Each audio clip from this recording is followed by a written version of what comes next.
Hi guys, John the Firearms Instructor, and welcome back to our channel. If you're new to the channel, my name is John Johnson. I'm the owner and operator of a firearms training facility in beautiful Cape Coral, Florida.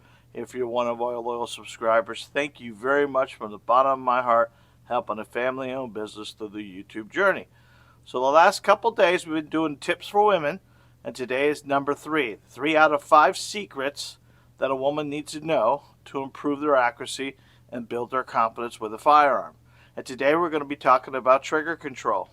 We've already talked about grip. We talked about sight alignment and sight picture. And where manipulation really happens is when you're pulling the trigger versus pressing the trigger. And we need to get our head around what we're talking about there when we say pull and press. So I have the dummy gun again. I'm going to show you. And I'm going to bring it up to the camera so you can kind of see. We actually we went through the grip the other day. We talked about keeping our finger off the trigger until we're ready to fire. But what normally causes a weapon to manipulate is when you're putting your whole finger in the trigger.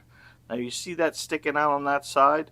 You don't want that, because what tends to happen when you do that is, do you see the front of this gun is rolling off to the left? And if you're a right-handed shooter, low and left is very common.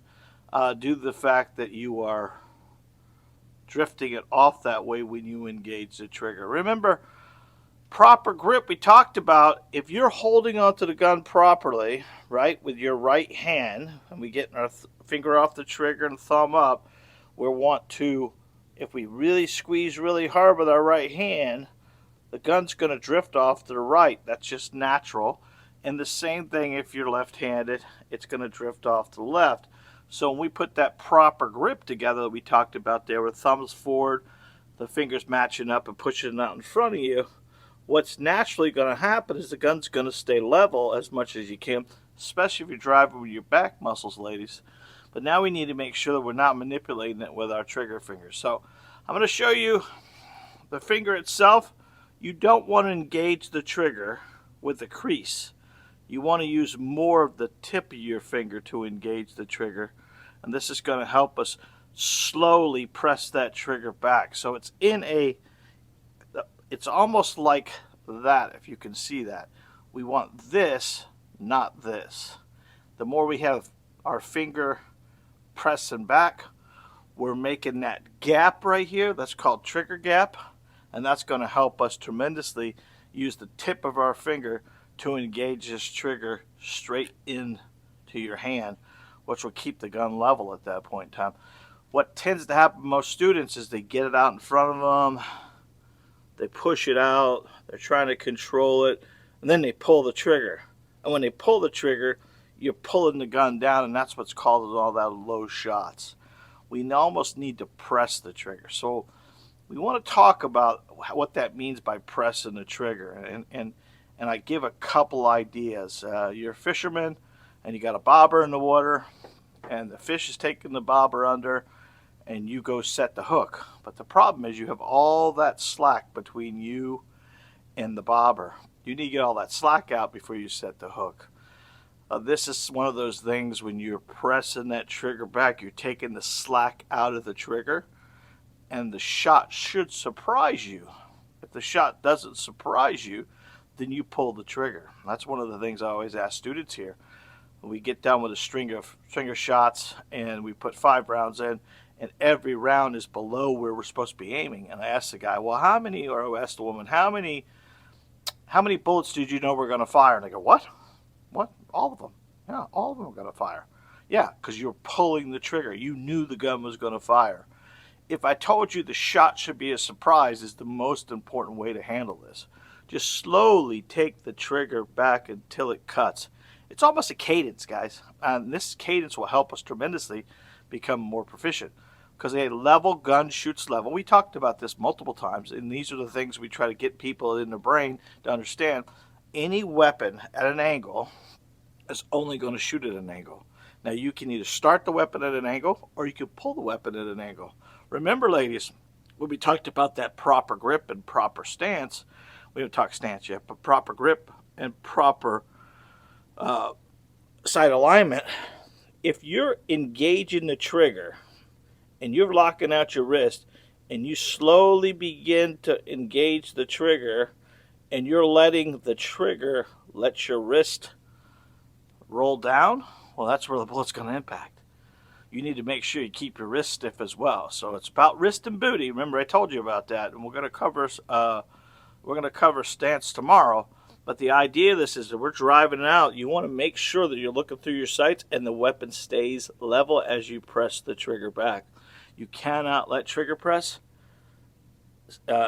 mess up your sight alignment, because that's going to be the one thing that will happen. And what normally happens is, according to what weapon you put in your hand, take a Glock 19 or any other trigger that has a kind of stiff trigger to it, you tend to want to roll it down, or you're anticipating the shot, and when you pull the trigger, the front of the gun dips down. And this is very common for new students and new shooters. Remember, the shot should be a surprise to you. You're going to use the tip of your finger to engage a trigger, and it's a slow cadence. Guys, this could be practiced at home. It's called dry firing. Make sure the weapon has no magazine in it. Make sure the weapon is empty by racking the slide back. Make sure all the bullets and the magazines are out of the room. Focus on a light switch or anything else like that, and just slowly press the gun out to presentation and begin to slowly press that trigger back until it cuts. And this will be a better way for you to practice this. When you come to the range, you'll get the feel of a good trigger engagement. One last thing. A good shot feels good, and a bad shot feels bad. And the target will tell you when you're shooting low. The gun doesn't shoot low, guys. You shoot low. It's funny how we come in here, most of the guys are looking at the gun trying to figure out what's wrong with it. It ain't the gun. Or they come up front and they go, can you help me adjust my sights? All my guns are shooting to left. Oh, yeah. The gun's not shooting to the left. You're shooting to the left. Try these 3 tips out next time you're at the range. We're going to do 2 more this week, and we're going to put it all together in one big video too. I've made separate videos for you, but we're going to put one big video together with all this on there that you can have on your phone. When you go to the range, you will be able to look at each one of these steps and make sure you're following them. I wish I could be with every one of you and help you with your shooting journey. But you know I can't. Obviously, we'd love to have you here. We do have our one-on-one coaching program that we offer. It's a low cost on that you can go to the range. You can take videos of yourself shooting and then send them to us, and we'll critique you and tell you what you need to do to become better shooters. And that's all in there as well. Until next time, God bless, be safe, and remember, you are your first line of defense. Ladies, if you know anybody that's looking to learn to shoot, we're asking you to share this with your friends and family. We're trying to build our ladies' volume a little bit. We have about 94% men, and we're about 6 or 4. I think last time I looked 6%. I'd like to get that to about 15% if I can. And by doing these videos like that, they're not very popular because the guys don't want to watch it. But at the end, if I can get a couple guys to watch it and share it with their wives, that'd be awesome as well. Because you know it's very challenging, gentlemen, to teach your wife to shoot. So if you get an opportunity to share this, guys, we really appreciate it. Don't forget to hit all the like buttons, the subscribe buttons, and the comment as much as you can. Those do help with the algorithms. We do have our swag store and all that stuff as well. So if you get an opportunity, if you'd like to support us in any way, we appreciate it very much. See you guys. Until next time.